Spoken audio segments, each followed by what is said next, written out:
First, visit iReaShare.com and head to the phone transfer page. You can scroll down to check all the features and the step-by-step guide in detail. After that, click the Back to Top button. Click the Try for Free option to download it on your computer. Double-click the iReaShare phone transfer installer to install it on your computer by following the step-by-step guide. Once finished, click Finish to close setup. To transfer data from TECNO to Honor, run the software.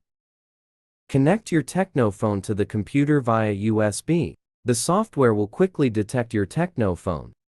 If prompted, please click OK or Allow on your phone to make sure the connection is established. After successfully connecting, link your Honor phone to the same computer via USB. When your device is recognized by the software, you will see Connected under them.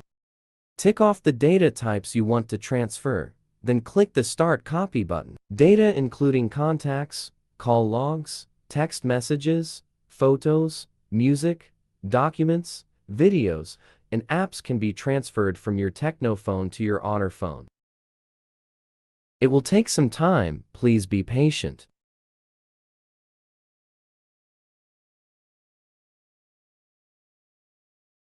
Click OK when the data transfer is finished.